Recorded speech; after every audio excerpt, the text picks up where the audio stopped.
Now let us move to basic counseling skills.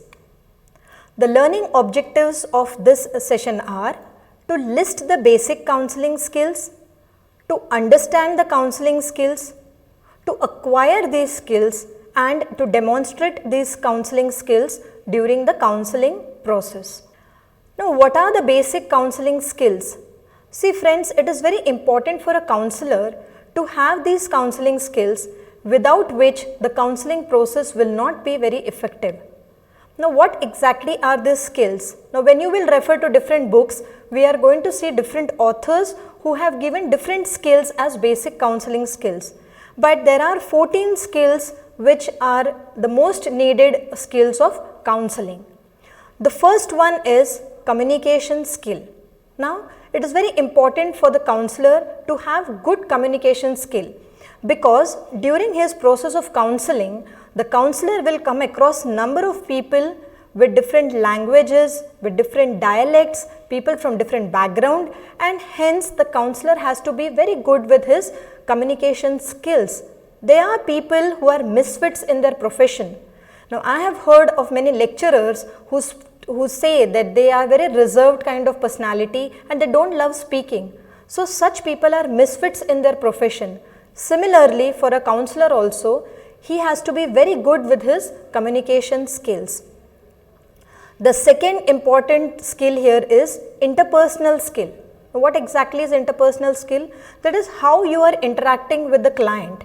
You may have client from a different variety. I mean, you may have client from a small child to parents to old age people, and there is a vast array wherein you find number of people and how you are going to interact with them, how you will deal with those people. So for this, it is very important for the counselor to have very good interpersonal skills.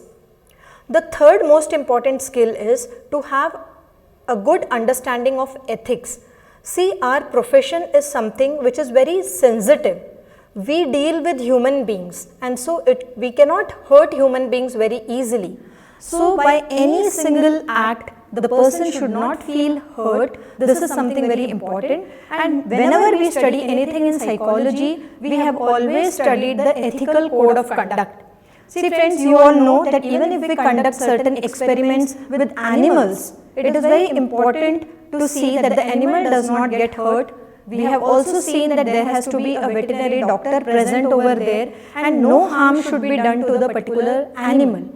Now we are talking of human beings, so definitely ethical code of conduct is something which the counselor must be aware of.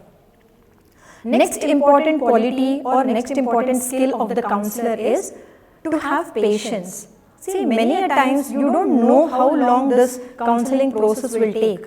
Sometimes it takes even months for these counseling sessions. At the same time, in every counseling session too, every client may not open up very easily, and so you have to have lot of patience, which is a very important quality of the counselor. The next counseling skills are compassion. Now what do we mean by compassion? Compassion here is the strong desire on the part of the counselor to have a helping nature towards the human beings. So a strong desire to help someone, or your passion towards this profession, that itself is called as compassion.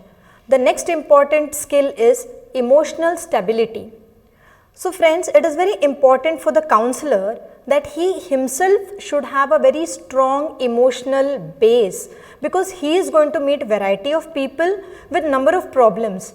So you must not get disturbed, or you yourself should not get depressed, or you yourself should not get anxiety when you listen to the client. You must be emotionally stable and a calm individual.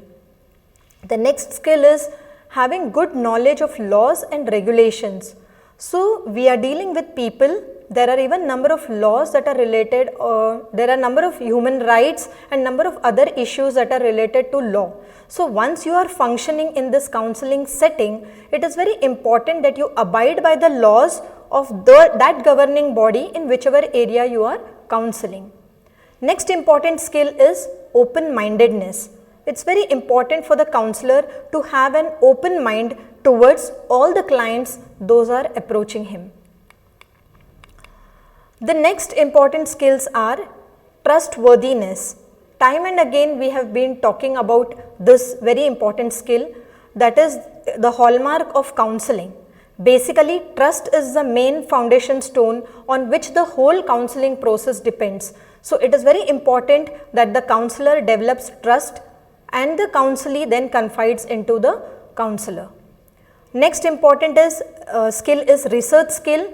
Now, why research skills are important in counseling? See, you never know, the particular client may come up with what kind of problem, and if you are stuck up with some situation wherein you cannot find good solutions or you cannot find certain alternatives, at such times the research skills are important.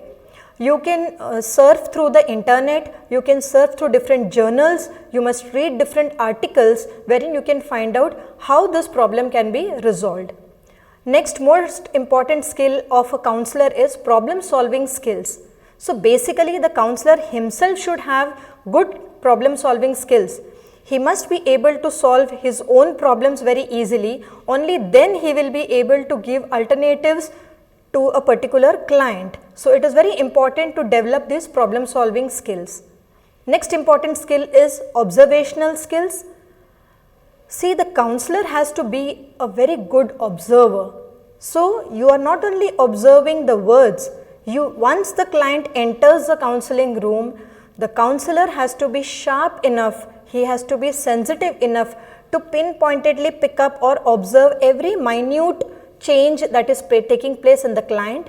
He must observe his non-verbal behavior more carefully.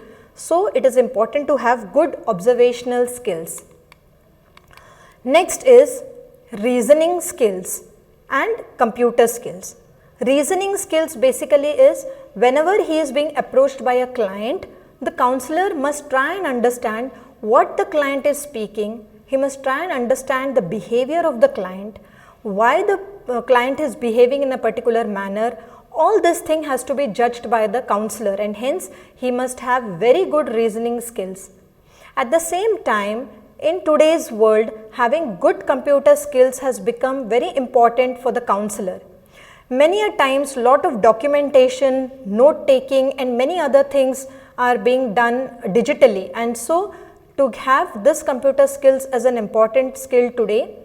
There are also certain medical apps wherein you have to note down the different readings, you have to note down different observations of the client, hence it is important to have the computer skills as well. Now friends, as we have discussed earlier, that is in different books you will get different basic counseling skills. After basic counseling skills, there are also some authors who have talked about these skills in terms of micro skills of counseling and macro skills of counseling. Now what are micro skills of counseling and what are macro skills of counseling? Let us try and understand. So, in micro skills of counseling, we have attending behavior, we have already discussed earlier. Questioning, that is the skill of questioning, wherein you have open-ended question, closed-ended question and probing questions where you probe the client to express. Then how well you respond. Responding is also a skill, whether you are nodding your head or whether you are telling these are important gestures what a person makes. So, responding skill is also important. Noting and reflecting is another important skill. Influencing, focusing, confrontation and client observation. These are certain important micro skills. In some books you will get some other skills. They are attending behavior, questioning, confrontation, focusing or reflection of meaning. And lastly, we have the macro skills of counseling. Basically, macro skills deals with the major things. This helps the client to view their predicaments in the larger schemes. It helps the client to broaden and deepen his understanding of the problem, and it enhances the potential for positive change. Basically, the counselor should have all these skills and only then he can be an effective counselor. The whole process of counseling depends on these skills and they are very important for a counselor.